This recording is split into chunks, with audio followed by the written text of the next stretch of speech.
Bonjour à tous, vous êtes sur Congo Promo. Si vous aimez plus de vidéos, cliquez le bouton en bas, abonnez-vous à masse. Moi, Bérodès, je me suis déjà abonné. Il reste que le Congo Promo de Fatih, Bolandaka Congo Promo pour Ezolo la vérité. Avec Congo Promo, it's not the same. C'est pas pareil. Rafigeto. Check. Hugues la coiffe Ikote. Et enfin, je suis arrivé. Salon Hugues la coiffe Ikote.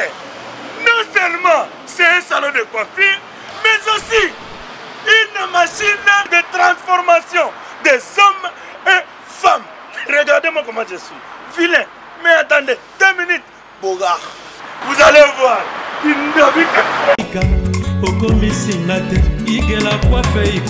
Hugues la coiffe Ikote, votre salon de coiffure mixte afro-européen situé sur la Nationale 3 au 174 avenue Aristide Briand, les pavillons sous bois. Pour plus de précisions, veuillez nous contacter au 01 41 55 00 00 ou encore sur notre site huguelacoiffeikote.com. Nous sommes ouverts tous les jours de 8h à 20h, même les jours fériés. Hugues la coiffe Ikote, l'homme qui coiffe la ville. Hugues la coiffe Ikote, le salon de coiffure mixte afro-européenne de proximité. Au 174 avenue Aristide Briand, les pavillons sous bois sur la Nationale 3. Un seul numéro, 01 41 55 00 00. La beauté de votre chevelure chez votre frère. Hugues la coiffe Ikote, même père, même mère. Chikicha, chikicha, cha cha. La beauté peut tout changer. Salon Hugues la coiffe Ikote. Quelle beauté! Sexy pour les femmes, dindindi pour les hommes. Descartes Construction et yeah! Fini l'inquiétude pour la réalisation de vos constructions de rêves en RDC au prix imbattable. Grâce à votre entreprise installée en RDC uniquement pour vous, spécialisée en construction, réfection, bâtiments, immeubles, vente de terrains, travaux publics, avec les ingénieurs architectes qualifiés au prix incroyable. Descartes Construction est aussi spécialisée en luminosité des bâtiments et éclairage public, installation des systèmes d'alerte, intrusion pour des maisons et véhicules et tout d'autres services. Nous acceptons aussi les paiements par tranche au prix incroyable. Pas d'hésitation avec Descartes Construction. Vous serez jamais déçus. Pour tout contact, notre email est descartesconstruction@gmail.com. Notre numéro de contact plus 447 93 92 82 813 et appelez-nous pour Kinshasa plus 243 89 91 56 86 2. Descartes Construction à Tozana Mbongo Moké, opération Tongana RDC. L'agence d'export et d'import Michelo Atlantic Shipping et yé bana ya Canada, bana ya USA, bomi tongisa lisusu te. Pour tous vos achats et ventes de voitures, pièces de rechange et les accessoires possibles. Na koti na ba koli na bino na Kinshasa, bomi tongisa penza te. Please, bakoya koza koli tina ndako. Pour tout contact, benga Michel Lukadi. Plus 1 508 371 60 43 USA na Canada. Pour la Kinshasa, benga na plus 243 89 551 30 38. Michelo Atlantic Shipping. Yaboye, Bazuapi. Raph Lindou, félicitations pour la promotion, c'est la rapport d'artiste. Que Dieu te bénisse. À connaît pas demander, il n'y a rien en face. Congo Promo, Raph Ngindu Nde. Raph Ngindu. Congo Promo. Merci nada bena fier na Congo Promo. Eza site oyo bena no number 1. Do site oyo bena intellectuel. Boss Raf Ngindu en tout cas na passivement bambote. Raf Ngindu le présentateur la force créative Congo Promo. Congo Boroto ça la force militaire na Congo Promo. Et faites comme moi, allez voir Congo Promo tv5.com. Donc au nom de Jésus-Christ nous bénissons le Congo Promo. Avec Raf Ngindu, Congo Promo ne tombera jamais. Piccolo Congo Promo ndé. Ouais, balobi Raf Ngindu. Congo Promo toujours, grande puissance. Come on. Congo Promo qui torcos net na film. Congo Promo babunda na nango. Raf Ngindu.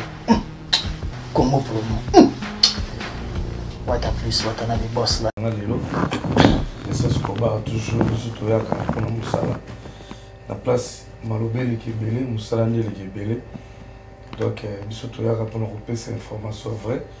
Congo Promo toujours remercier bateau nyonso baza ko s'abonner la chaîne na bango Congo Promo na bateau nyonso déjà ba s'abonner déjà et puis na ba oyo tout le temps ba penga biso po pesa so ba remarque et puis ba conseil ma bébélé autope ça grand prêtre babi tête tendai Maboko Bank il est toujours très fort balobi président Adonis Ngabani otema Julie Kintima na Arsène Ilodi nakati ya Dalasawa donc pesi bino tout ba moto ba remerciement na bino ndeko soutenir et puis il est Mutombo et Pakebo déjà de retour nakati ya Dallas balobi yene mto salama munene nakati ya Kinwana vraiment batabongo il faut ko appuyer bango et puis ko pesa bango pe ba motivation pour ba aider biso ba aider pe ba ndeko na biso population na biso oza nakati ya Congo.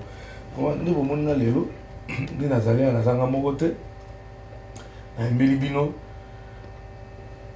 grand monsieur oyo mutu munene maître Bola on a bien acquis le suprême maître Bola vous a deuxième fois na yamba ene émission na moyen à se présenter à téléphone à Ibsamino pour dire bon mon déjà émission na tout ça na ye de bon mon na zana lelo tout partager tout l'opération Asbel naye quand ndenge ezala et puis na musala ndenge nini ba progresser nini ba komi étape ni ba komi de tout ça naye et autaka Kinshasa azongaka so lelo Asbel komi ndenge nini. Bonsoir maître Bola. Bonsoir ndeko Dessin Escobar. Bonne santé, santé bien. Santé ça va, tout est kobela moi mokie mais sikoyo nzoto zongi makasi. OK. Parce que tout le monde a dit, dernièrement, tout ça, l'émission, on a habité ça déjà une année, je crois. Plus d'une année, même. Une année déjà. Au Kinshasa. Le dépôt qui est là, le dépôt Zonga Nati, le Zonga na Kinshasa. Si. Na Zonga ki, na Utaki sous Kinshasa, année passée, en 2017, pour un contexte moko malheureux, na bungisaki papa na ngai. Na kombo ya directeur Bola Lienge Roger a otai kokufa le 16 août 2017 nde yango na kenda ki lisusu na Kinshasa pona enterrement na ye na makambo ebele kaka. Vraiment lelo to ya miyo mettre Bola to ya miyo poto sola makambo ya Asbel la yo ni to sola ka se personne ngo spikaka ezali boyeza batutu balanda ki. Pour une évolution assez personnelle, pour tout banana malem et comme une étape. Merci ndeko Dessin Escobar pour na Motuna. Motuna on est allé vraiment Motuna moko important.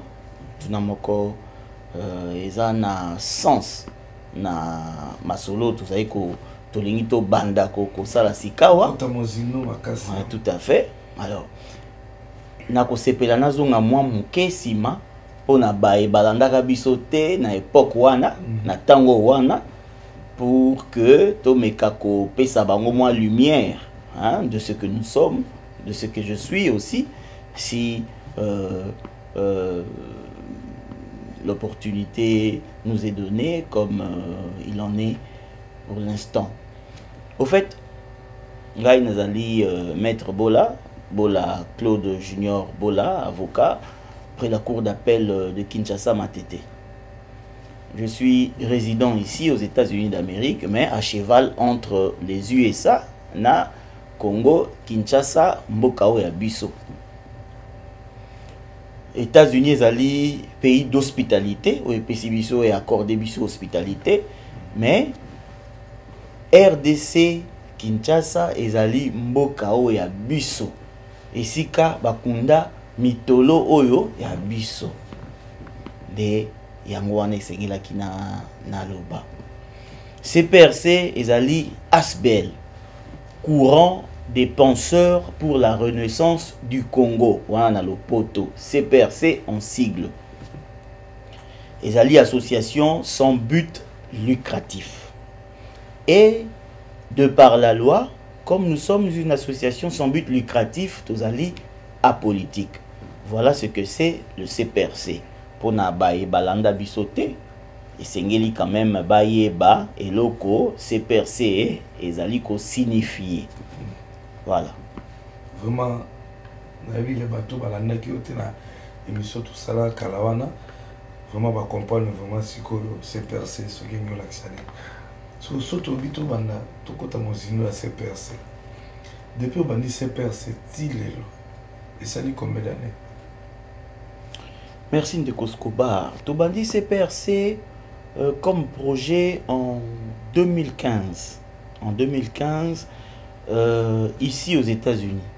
Et vous constaterez que membre initiateur, membre fondateur nango, nyonso, bazali mingi awa na États-Unis. Misusu bazali pe na Kisasa. Mais mingi bazali nde awa na États-Unis. Depuis 2015. Oui. C'est surtout le bilan, total bilan à CPRC depuis 2015, 2018. Déjà positif, déjà négatif. Merci. Bilan, tokoloba ete ezali positif. Pour nani tokoloba ete ezali positif? Parce que depuis 2015, tozui initiative wana, tozui inspiration wana yako créer CPRC, courant des penseurs pour la renaissance du Congo. Ah, on est États-Unis. Tant que tu crées Ango, te lobby voilà, c'est une ASBEL, ça doit être une ASBEL de droit congolais. Qui veut dire que Sengel Nabiso dans un siège dans la République démocratique du Congo. Tout ça, un siège Nabiso, na avenue Onel, numéro 17, quartier Salongo, na commune Yaleba. Et si Kawanande Tozali, na siège Nabiso, et pas il y a Maître Zazi Mukundi Adrien, qui par ailleurs est mon patron du cabinet. Wanande Tozali na siège Nabiso ya CPRC. Depuis ce moment-là, jusqu'à ce jour, Tomeki ko évolué Makasi. Tomeki ko évolué Makasi parce que Toza Kobunda pour que Tokoka ko atteindre ba objectif na biso. En avril 2017, l'État congolais déjà est reconnu Kibiso en tant qu'une association sans but lucratif de droit congolais. Tozoa qui document babengaka F92, Tozoa qui ango déjà, et Pesibiso Ndingisa y a fonctionné en tant que ASBEL de la République démocratique du Congo. Et à partir de ça, tant que Tozu document wana, Tobandi ba action na biso. Et Sengeli na biso, et Sengeli nangai, vous dire une chose très importante, c'est-à-dire vous rappeler nos objectifs. Vocation nabiso ya CPRC ezali nini? Ezali ko sensibiliser le peuple congolais au changement des mentalités. Ndeko Escobar oyebi mboka nabiso ndenge ezali ko tambola. Le pays fonctionne à la 642 na mwa mbutumbutumba. Makasi toza ko bunda biso ba mboka ya ko luka les voies et moyens ya ko développer mboka biso au sein du CPRC. Tomeka qui ko réfléchir puisque nous sommes des penseurs. Tomeka qui ko réfléchir. De réfléchir de lobby voilà pour sortir le pays, pour sortir notre cher et beau pays de cette difficulté dans laquelle il se trouve. Et Sengeli Nabiso te travailler sur l'humain. Et Sengeli Nabiso te se consacrer sur l'humain.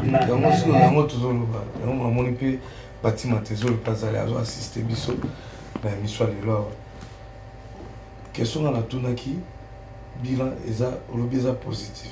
Très positif. C'est ma preuve ezali OK ndenge CPRC zo fonctionner na Kin et que changement de mentalité à les salem. Que ne tout le monde rapport tout le monde a image awa ou batindra biso ndenge nini Kini ndenge nini batu na Kinshasa ndenge nini bazo vivre ndenge ba mentalité bele zo changer te. So yo lobi eza positif. Et c'est ma preuve ezali pour au batu ba mona que oui CPRC zo sala musala nango zo changer batu ba mentalité. La place bazonati biloko baboka libanda bakomo kotsa na bandaku ezo salem ya molo ba ne ba tuna pina ngwa. Voilà. Place ana na bi juste Sarkozy brako du monde au Canada yene mutuna pina question. To PCP mbote si kazali to ebi que à cause l'effort pour rejoindre biso na CPRC. Évolution ça makasi. Évolution ça makasi parce que batuna Kinshasa va comprendre que CPRC ezali initiative moko ya kitoko ekoki kosunga batu ekoki kosunga biso ekoki kosunga mboka na biso po ete tozonga na rail ya développement ba image ezali tozo travailler na place wana bino bato bongo kota na politique bo bata manana na ba asba ba fondation apolo bilobi ou apostiller au président et au ministre. Ne me laisse pas quand je suis seul, ne me laisse pas quand ça m'est. Il y a un binôme personnel. Bon, au moins, la place qui est le président, il y a assez de personnes. Bon, ça c'est une réalité. Et l'association Mbélé et Tambolaka na lolengi wana nengo lobby, mais en tout cas pour dire vrai, dans le cas qui nous concerne, nous avons une organisation et nous vivons de nos cotisations quotidiennes, mensuelles. Membres cotisaka et c'est sur fond de ces cotisations que tout fonctionne. Action na biso. Il faut retenir une chose, ou sinon je dois rappeler une chose. Objectif na biso ezali nini? Ezali qu'on sensibiliser les Congolais au changement des mentalités. Parce que nous, au CPRC, nous disons, le changement des mentalités, c'est la condition sine qua non pour l'État congolais de pouvoir kozonga nanzela ya développement. Ce qui te bongoli makanisi na biso te, biso ba Congolais, biso batu, to changer ba mentalité te, to koki ko kende na développement te. Et c'est na biso batu nanu to mekako bongo la makanisi na biso pour que to kokapozonga na nzela ya développement parce que makambo ezali ebele ya kosala na Congo makambo ezali ebele makambo ezali ya kosala na Congo pour na komeka ko changer Congo pour que nous puissions décoller ezali mingi de koskoba na zako ebisa mettre bola ko changer Congo. Na ninga lelo nde tout le monde a vie sociale à Congo ninga na pasi boy. Et c'est vraiment beaucoup quoi changer pena congolais pena peuple congolais pena mentalité na bango ba koma pena na norme na ninga yozo mona awa na mboko yo viva awa. Et c'est vraiment beaucoup comme peuple congolais azayi nyamate. Peuple congolais azayi muto ayokaka a observaka à constater et puis à ça la analyse. Cela voudrait dire quoi? Cela voudrait dire que message autorisé comme melaye aza au capter ango aza koyoka tolobi changement de mentalité. Changement de mentalité la kisini. Yo peuple, yo citoyen congolais. Tango oza kolia dendo na onanzela. Na kwanga. Makasa wana. Salité wana tango silisi. Oboka on nzela balabala. Est-ce qu'il y a d'âge wana changement de mentalité bandaka? Ya on a obité. Ils appellent quoi pas ba pasteur te, ils appellent quoi pas ba sango, ils appellent quoi na église te. Bate ya mikolo nyonso. Lomingo nyonso tokendaka na église koyoka mateya. Tokendaka na église koyoka mateya. Et si la ratin ba sango par pasteur, continuera toujours côté Abisso. Donc, changement de mentalité, c'est le côté que tu bandis lelo et silipé lelo te. Et ça dit sensibilisation au jour le jour. Chaque jour, c'est Abisso te sensibiliser Congolais. Si tu comme on a point que tu comprendre ce que c'est le bien fondé, hein, n'est-ce pas? Il y a existence, il y a Abisso au cas de la société. Vous comprenez ma kamnaï ko ebisayo. Donc changement de mentalité, zali objectif na biso, zali vocation na biso première. Tozoko tuta mitema ya ba congolais pour que tokoka ko bongolo makanisi na biso. Likanisi wana ya ko créer ces percées et outi awa na mboka o esika tozali ko fanda. To constater que awa esika tozali ko fanda ba américain fut-il noir ou blanc, jamais au komona ye na salité au tobengaka généralement ba trash. Asisi kolia McDonald's nae aki abwaki salité na barabara, ça ne se fait pas. Ça ne se fait pas. Le citoyen est conscient du fait que akoki jamais kozwa salité na ye o ye allié abwaki na barabara de façon désintéressée. Akoki ko sa angote. Quand un citoyen américain prend cette conscience, il y a qu'à respecter la voie publique, il y a qu'à respecter le bien public. Biso tolobi na ces percées ali comportement malamu tokoki comme mekola, comme mapé pas biso na mboka. Que tant vous avez kolia dendo na yo, tant vous avez kolia kwanga na yo, makasa kwanga wana ko bwa kango na balabala te. Il y a une question qui me sera posée pour dire voilà tozangi ba pouvoir ba poubelle publique, tozangi ba poubelle publique, c'est vrai, mais biso en États-Unis tozangi ba poubelle publique partout te, tozangi ba poubelle publique partout te, et cause on a ba poubelle libanda, mais tant muto pas sombi emporta ke ya ke otambola place a ke otambola wana yon a obi kasite place bazala nango tomonaka place yé a sombi McDonald's ya ke kotambola nzela. Ce n'est pas dit que partout à Okenda poubelle publique est allée, mais qu'est-ce qu'on fait ici? Nous gardons cette saleté là jusqu'à ce que comme sika poubelle publique est allée de sainini au boaki. Ça ce n'est qu'un petit exemple parmi tant d'autres. Tozon un exemple mususu tozana mboko yo Ndeko Escobar, na yo, na ngai, nous sommes des parents. Et si au moins papa moko atindi mwana na ye akenda ko somba masanga, mwana ye a mineur, nanute. En tout cas, pour être honnête, pour être sincère, nanute.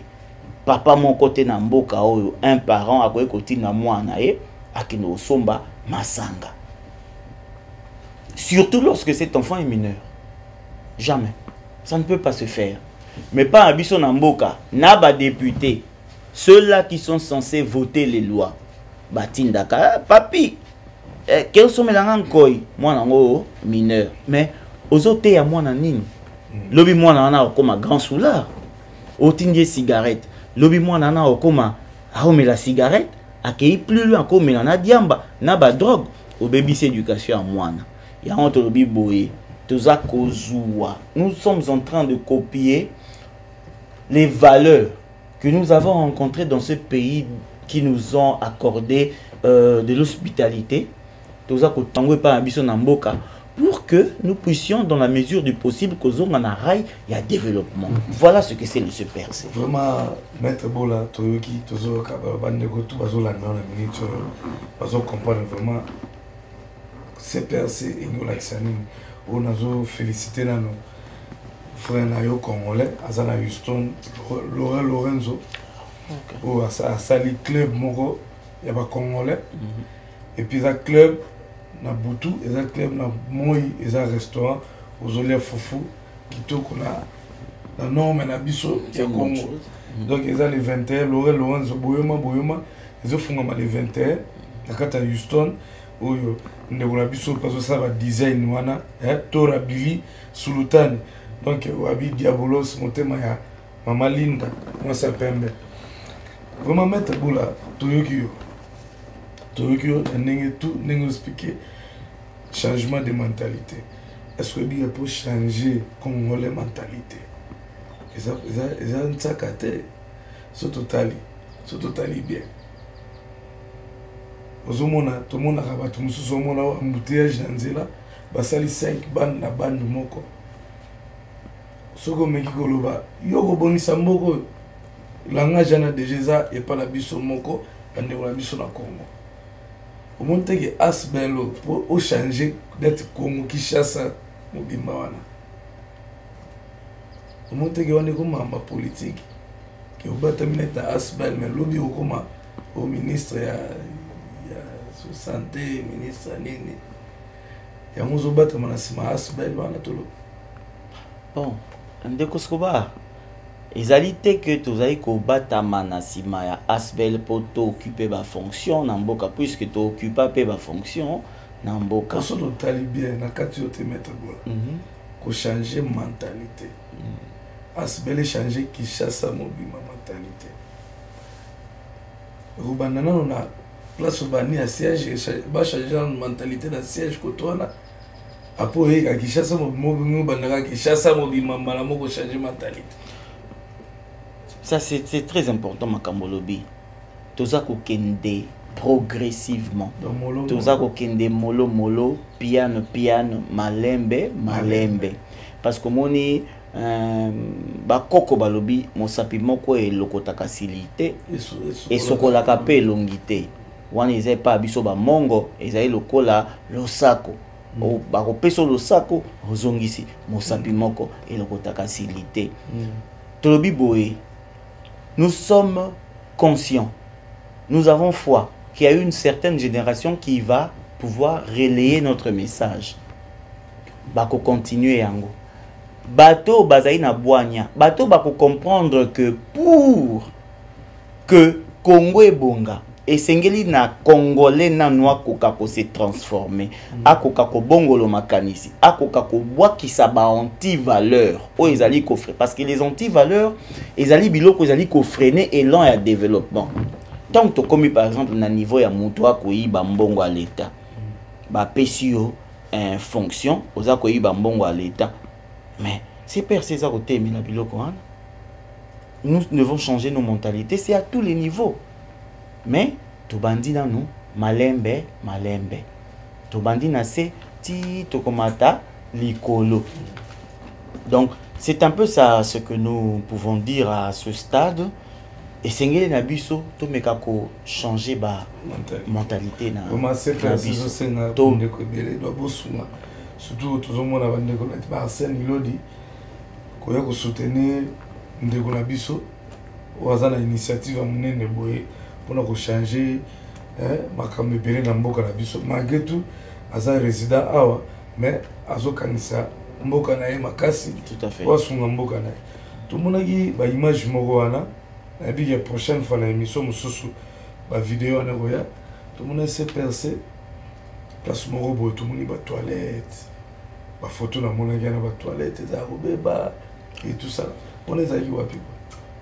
Oui, au fait, ezaki na commune Selemba ou pas biso na Kinshasa. Omoni, nous devons clarifier quelque chose. Voilà. Objectif na biso ezali te ya okenda ko salaka badon par-ci par-là. Eza wana eza objectif na biso te. Objectif na biso ezali nini? Ko sensibiliser le peuple congolais en général au changement de mentalité, c'est-à-dire to tika ba anti-valeur. Biloko nyonso ezali lokola ba anti-valeur ezali ko sala ke effréner élan ya développement na biso. To boaka yango. Yango moni devise na biso ezali naître de nouveau. Le Congolais doit naître de nouveau. Devise na biso source d'inspiration nango euti na Biblia. Na Jean 3 chapitre 1 à 21. Le dialogue du grand maître Jésus et de l'évêque Nicodème.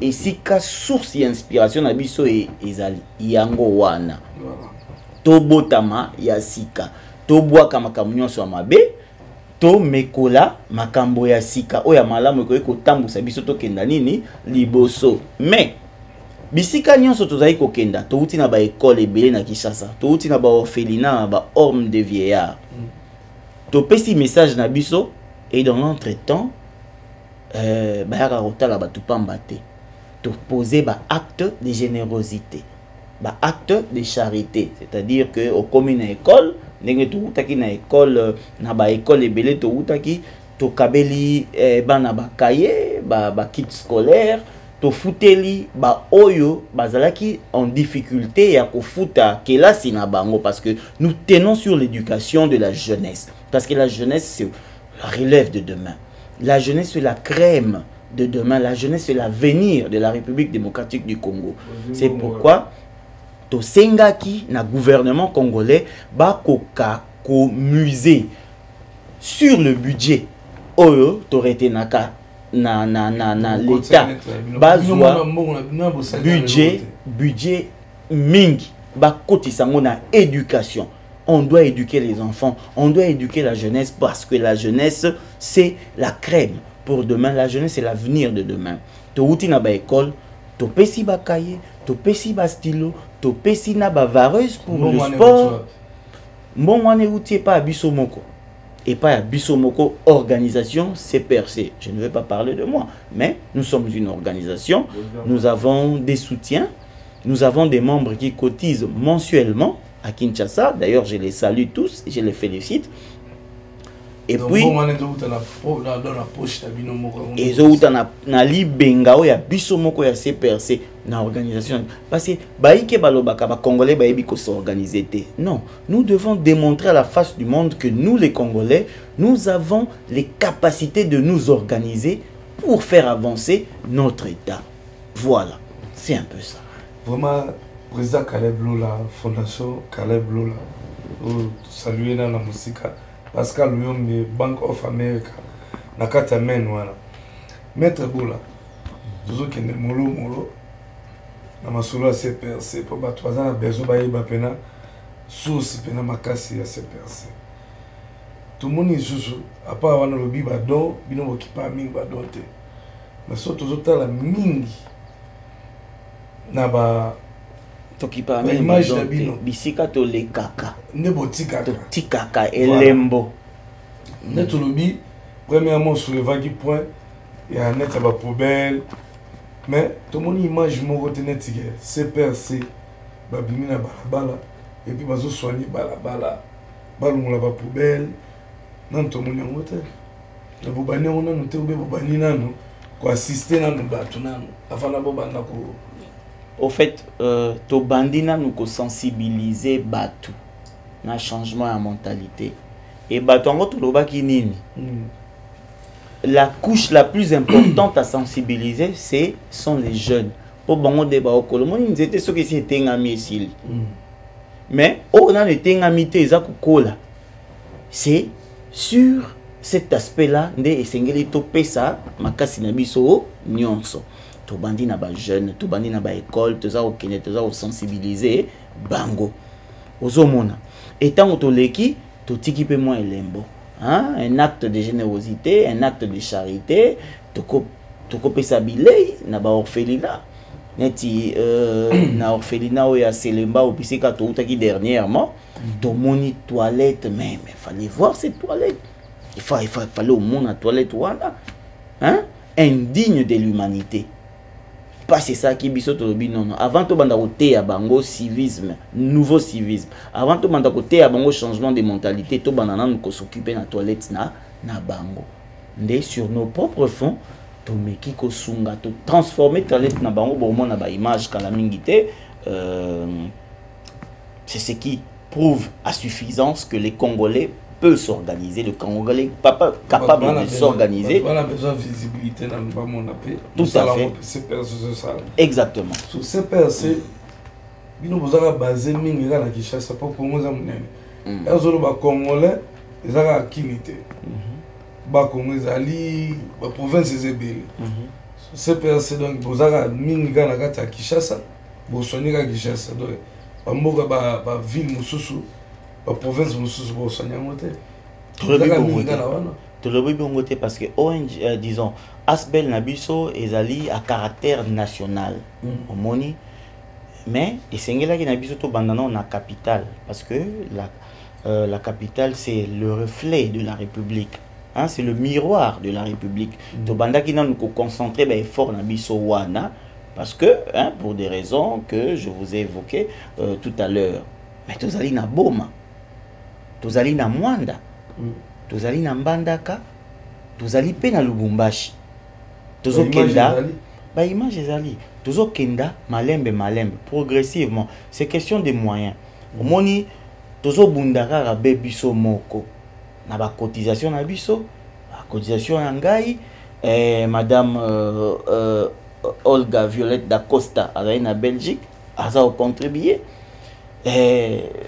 Madame Ngalula Wabilolo azali na Stockholm na Suède, aza contribuer. Donc c'est une organisation qui se tient debout sur base de ses propres efforts jusque-là. Donc, ti sika non tozi ba membre d'honneur te bato ba ko soutenir biso avec beaucoup de cœur non tozi bangote. Mais toza ko bunda pour montrer à la face du monde ce que nous pouvons faire de nous-mêmes. Congo pour moi bato bele bazolanda za chaîne monde entier bazolanda mo bazolokana. Na tolobi ti sigona bozuna soutien. Oui, vous avez besoin, vous avez volonté pour soutenir ces percées. Vous avez pour et là, on a vu que les alliés étaient Congo, les alliés à Bisso Banso. Bisso Banso, c'est réalité là qui sa bolingo pona Congo. Bolingo pona Congo, koki kola qui sa manabalolenge mingi. Ba bisusu ba soutenir ba musicien ba pesa bango ba mbongo ba okabela bango ba osaba makambo belé pour na bango. Ils organisent des concerts, disons des concerts pour eux ba makambo belé. Bisope tozali ba association sans but lucratif. Ba objectif na biso ezali bien défini et bien précis. C'est pour le développement de la République démocratique du Congo. Et là, on senga na bango, ba o ya sentir kakoyi koza la mécène na biso, o ya sentir kakoyi koza la membre d'honneur, o ya sentir kakoyi ko soutenir, o ya sentir kakoyi ko sala quelque chose pour la République démocratique du Congo, d'une manière ou d'une autre. Ça, c'est l'occasion qui vous est donnée de pouvoir soutenir le CPRC o ezali ko bunda pour Namboka sous une certaine façon. Tout le monde a combat et ça ko salema ba makambo belé. Mais biso awa tozali na façon na biso yako bunda pona mboka. To sengi na bino boya bo soutenir biso. Personne morale comme personne physique. Boya bo soutenir biso. Ba coordonner na biso e koleka na kalabingité, vous pouvez nous contacter et nous allons, n'est-ce pas, vous dire en quoi vous nous seriez utile. Au Facebook, nous avons un site internet. Vous tapez www.cprcasbel.com. Moi, j'ai un site internet nabiso www.cprcasbel.com. Beaucoup contacter biso sous son email cprcasbel gmail@yahoo.fr pardon, ça m'échappe un peu, hein, mais ça se retrouve, l'adresse se retrouve dans le site internet www.cprcasbel.com. L'adresse s'y retrouve. Et voilà, ce sont les petits contacts que nous pouvons vous faire pour nous contacter. Vraiment, président Adonis Ngabani, donc, pour soutenir ces personnes, pour tout le monde, la tête tendai, beaucoup de banques, pour soutenir pour bana monter, il y a des bandes qui ont souffert dans le Congo. Vraiment, Arsène Ilo dit des roca. Eliwana ba jokale faut soutenir batu bande ko la biso boy na place ya ko lobaka na place ya ko fingaka c'est meto sala ba musala boy yango po esunga bande ko la biso o bazo souffrir na mboka kuna o desti kayuka kauka to peso ba mote na kata Belgique wana na Kevin Kayuka na Belgique donc ba mtu bala na biso desti kayuka na Belgique la France qu'on a. Maître Bola, tout le monde est presque à la fin.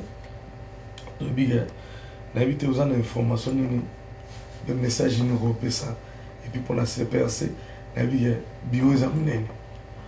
Alors après les États-Unis, le siège est à Katia. Siège est à Kinshasa. Après les États-Unis, siège est à représentation, bureau Baouta et Kopé Sabi, je sais pas, il y a Kouloutou Nangaï Papi Masiala, na PCM Bote, na CNGP, merci. Il nous a accordé un bureau. Ah, on a gâté Dallas. À PCB bureau, na Dallas. C'est marqué Kibiso Makasi, vraiment marqué Kibiso Makasi. Donc nous allons partir d'ici là, naïe à la Kibiso installation, à PCB bureau, il y a offert. Ils en ont à Irving. Vraiment, vous avez eu mon côté? Non, nous avons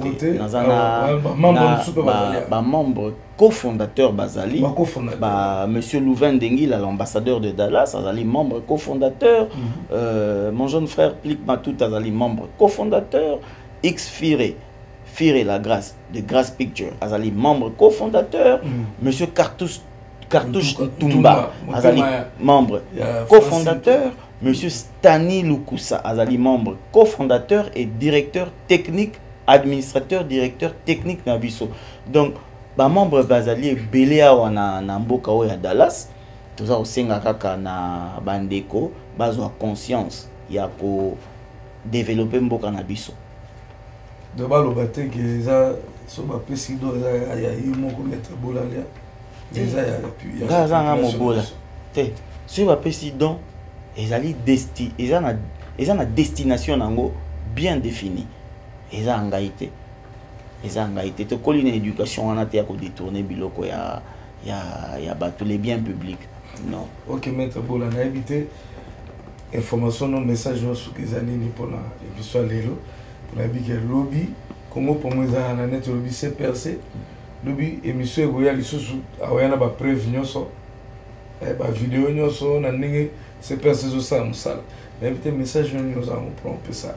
Bandego tout balandio, ou puis va appeler la besoin pour soutenir c'est percé na un sous conseil makambebele pour tout comme na presque na suka kolobali. Message ezali nini? Ezali kaka kosenga na bandeko na biso ba congolais ba prendre conscience ya état actuel ya mboka na biso. Mboka na biso ezali ko se dégrader de plus en plus. Mboka na biso ezali kozonga kaka sima de plus en plus. Biso to kanisa kaka ke soki batie mokonzi ya sikande mboka isa nini échanger. Non, ça c'est une grosse erreur. C'est une aberration. Exacte que soki batie mokonzi ya sikande mboka échanger. Non, et c'est na biso moko na nos populations to banda ko changer ba mentalité na biso. Et c'est na biso moko na nos populations to banda ko se transformer. Tous ont une vision à développement. Qu'est-ce que c'est vision à développement? Salité na yo ko boire na nzela na voie publique. Le bien public ko panza ngote ko bebisa ngote. C'est ça vision ya développement. Et sengel na biso to meka ko se transformer. Et sengel na biso to bota mayasika. Mokolo congolais ko bota mayasika. Alakisi sur la face du monde que azali capable ya ko se constituer en association. C'est en ce moment-là que développement na biso ekobanda. Na sengi na ba congolais. Association zaka mokote, c'est percé. Ba association za ebele, ba association ya basi. O ba ko militer contre, excusez-moi, contre ba crime ezali ko salema na est ya mboka na biso. Ba association ezali ko ebele, ba association ezali kaka pona ko bunda contre nzala. Ba association ezali pona ko bunda pour que l'environnement soit sain. Biso siko c'est percé tozali ko englober babilo konyo wana pour ba objectif na biso ezali ebele. Mais nous résumons au changement des mentalités. Topeto la makanisi na biso pour que nous puissions être capables de diriger la République démocratique du Congo. Voilà. Vous m'en habité à Msozana moi bateau ba soutenir rayo. Moi 2-3 personnes habité au Bazali ebele.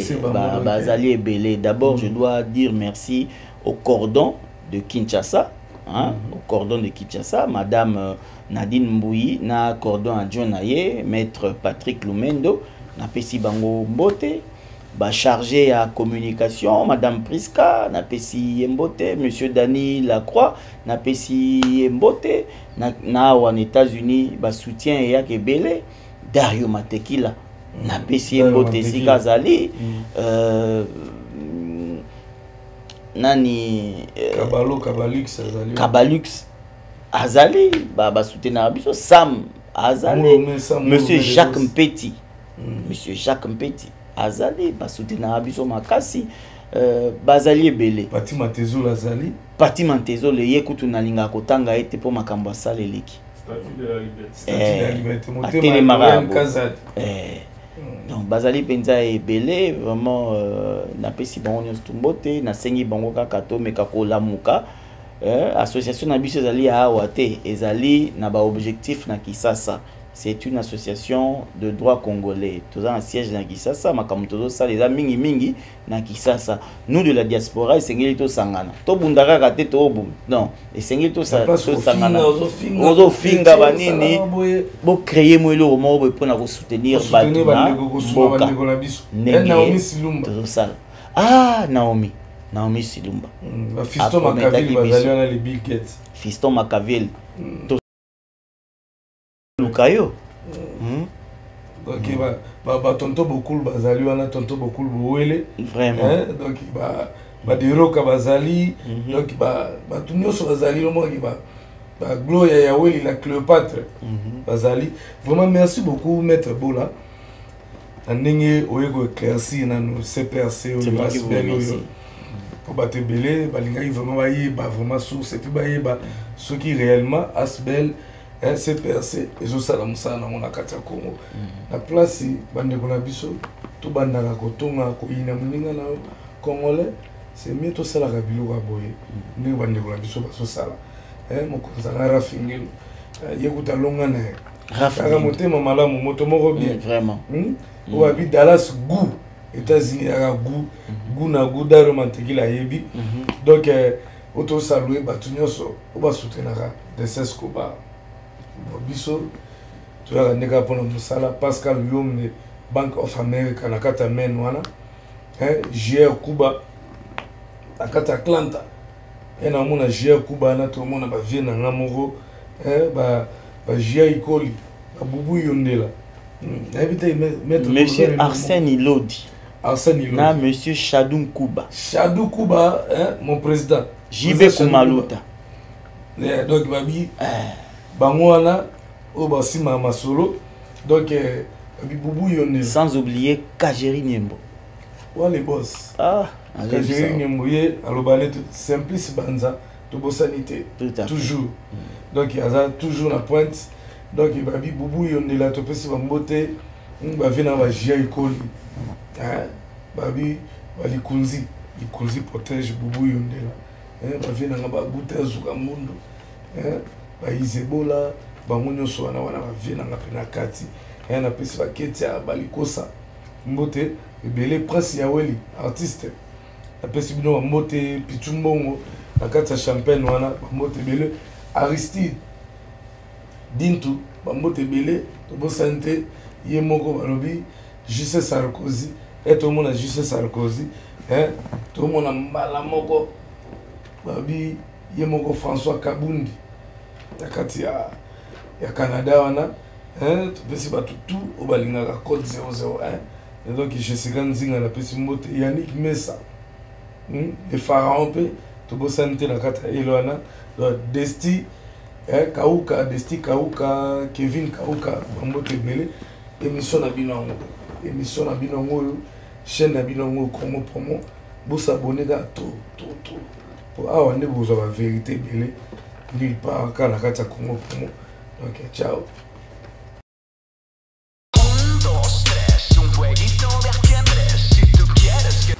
Bonjour à tous, vous êtes sur Congo Promo. Si vous aimez plus de vidéos, cliquez le bouton en bas, abonnez-vous en masse. Moi, Bérodès, je me suis déjà abonné. Il reste que...